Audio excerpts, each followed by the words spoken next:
नमस्कार, मैं हूं राजन झा और दक्षिण पंथ के नए वीडियो में एक बार फिर से स्वागत है आपका। आज के विषय पर बात करूं उसके पहले आपसे एक निवेदन है।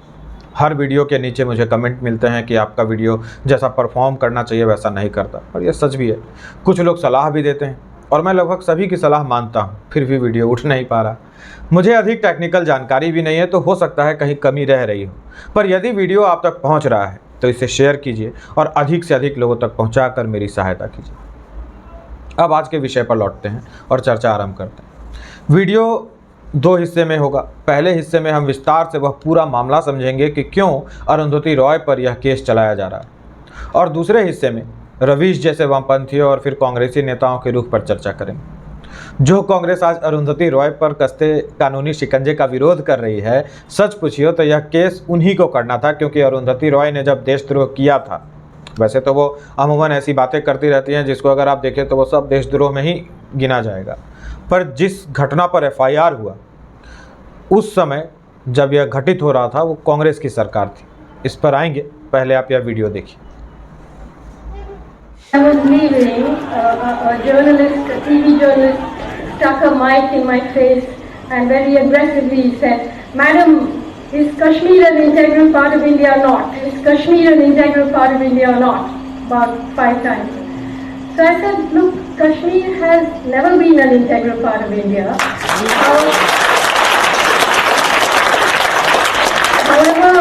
However aggressively and however often you want to ask me that." जिस महिला को आपने सुना वो अरुंधति रॉय है, जो सार्वजनिक रूप से भड़काऊ भाषण देने के लिए कुख्यात है। रवीश इत्यादि जो इन्हीं के वैचारिक फैमिली मेंबर हैं, उन्हें लेखिका और सामाजिक कार्यकर्ता भी कहते हैं।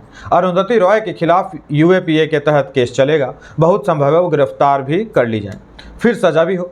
केस चलाने की अनुमति दिल्ली के उपराज्यपाल एलजी विनय कुमार सक्सेना ने दी है। उनके खिलाफ यह केस 2010 में किया गया था। अरुंधति रॉय पर आरोप है कि उन्होंने 21 अक्टूबर 2010 में आज़ादी द ओनली वे के बैनर के तहत नई दिल्ली के कॉपरनिकस मार्ग स्थित एलटीजी ऑडिटोरियम में आयोजित एक सम्मेलन में कश्मीर को लेकर भड़काऊ बयान दिए थे, जिसका छोटा सा अंश आपने अभी सुना। इस दौरान उस कार्यक्रम में भारत विरोधी सैयद अली शाह गिलानी, शेख शौकत हुसैन, वरवर राव जैसे लोग उपस्थित थे।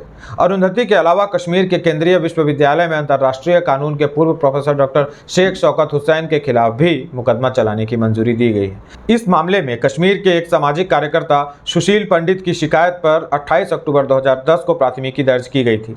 अरुंधति रॉय पर भारतीय दंड संहिता यानी आईपीएस की धारा 124A जो राजद्रोह के लिए है, 153A जो वर्गों के बीच दुश्मनी को बढ़ावा देने के लिए लगाया जाता है, 153B राष्ट्रीय एकता के लिए हानिकारक अगर दावे किए जाएं उस पर लगता है, 504 शांति भंग करने के लिए उकसाने के लिए लगता है, और 505 माने विद्रोह पैदा करने के इरादे से यदि अफवाह कोई फैलाता है तो उस पर यह धारा लगाई जाती है के तहत मामला दर्ज किया गया था। केस पाकिस्तान परस्त अलगाववादी नेता सैयद अली शाह गिलानी पर भी हुआ, पर वो अब इस दुनिया में नहीं रहे। 2010 में आज़ादी द ओनली वे कार्यक्रम के दौरान अरुंधति रॉय ने 15 मिनट लंबा भाषण दिया था, जिसमें उन्होंने भारत देश के खिलाफ जमकर जहर उगला था। उसकी एक क्लिप आपने अभी देखी और सुनी। भाषण में अरुंधति रॉय गरीबों की आड़ में आदिवासियों को भड़का रही थी और तत्कालीन यूपीए सरकार पर निशाना साध रही थी। ध्यान दीजिएगा, यूपीए सरकार, कांग्रेस लेड यूपीए सरकार। उनके हर वाक्य से अलगाववाद की दुर्गंध आ रही थी। वो केवल कश्मीर ही नहीं, आदिवासी इलाकों को भी देश से तोड़ने के मिशन पर थी। तभी तो उन्होंने कहा कि ऑपरेशन ग्रीन हंट देश के सबसे गरीब लोगों के खिलाफ इंडियन स्टेट की लड़ाई है। शब्दों पर गौर कीजिए, गरीबों के विरुद्ध भारत राज्य की लड़ाई। उनकी एक एक बात पर आसपास बैठे भारत विरोधी जमकर तालियां बजा रहे थे। इसी भाषण में अरुंधति ने कहा कि कश्मीर कभी भारत का आंतरिक हिस्सा नहीं रहा है, चाहे आप मुझसे कितनी भी आक्रामकता से और कितनी भी बार पूछें। उन्होंने आगे कहा कि भारत की सेना ने इस पर जबरन कब्जा किया हुआ है। इतना ही नहीं, पाकिस्तान परस्त अलगाववादियों की लड़ाई की तुलना अरुंधति ने देश की आज़ादी की लड़ाई से कर दी। यह सब हुआ कांग्रेस के शासनकाल में। आज वही कांग्रेस के नेता बीके हरिप्रसाद अरुंधति रॉय पर मुकदमा चलाने के निर्णय का विरोध कर रहे हैं, निंदा कर रहे हैं। उन्होंने एक्स पर पोस्ट लिखकर देश के विरुद्ध युद्ध छेड़ने जैसी बातें करने वाली महिला की शान में क्या कसीदे पढ़े हैं वो सुनिए।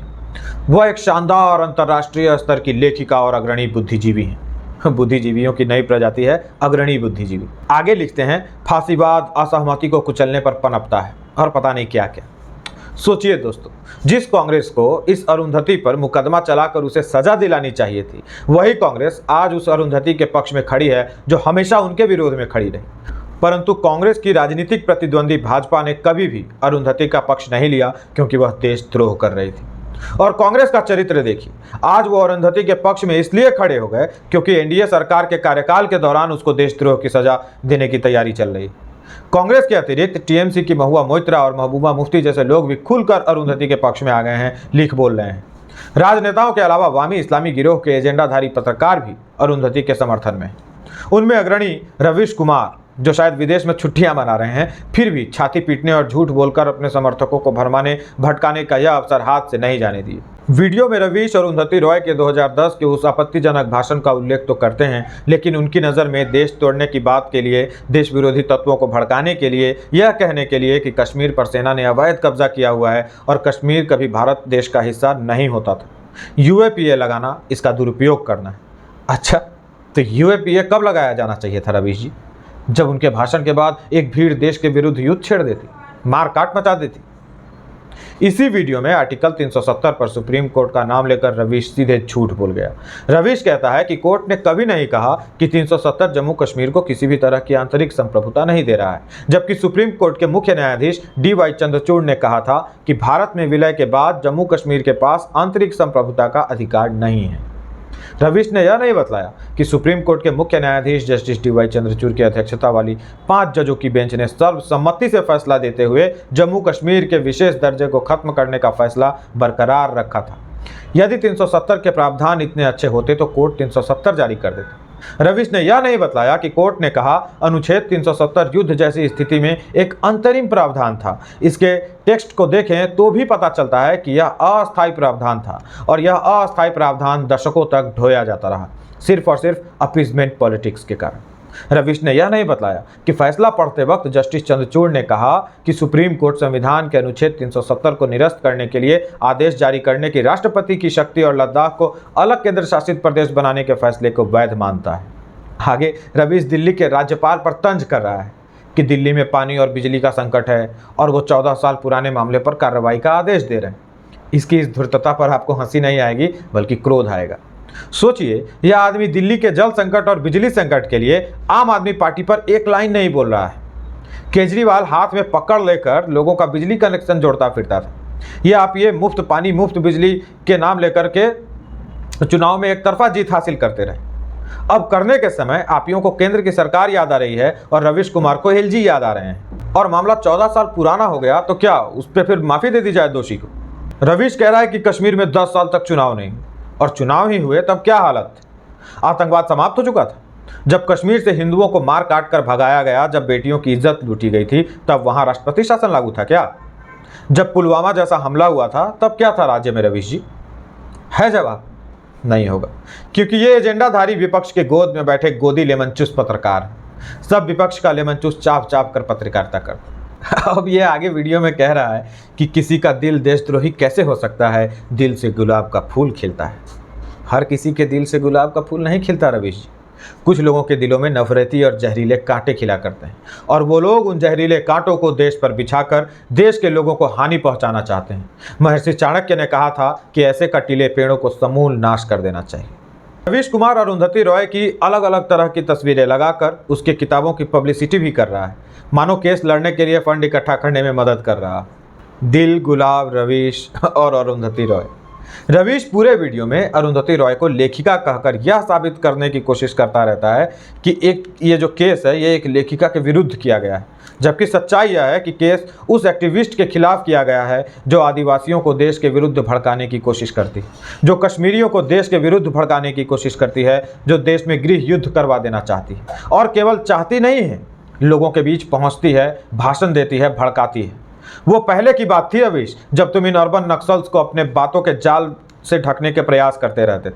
अब तुमसे भी घने बुनकर मार्केट में आ चुके हैं जो अपने स्तर पर तुम्हारे हर भ्रमजाल को काटते रहेंगे, काट रहे हैं।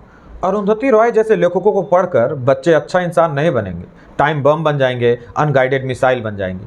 ये लेखक नहीं, समाज के वो कोण हैं जिनसे समाज जितनी दूरी बना करके रखे उतना अच्छा है।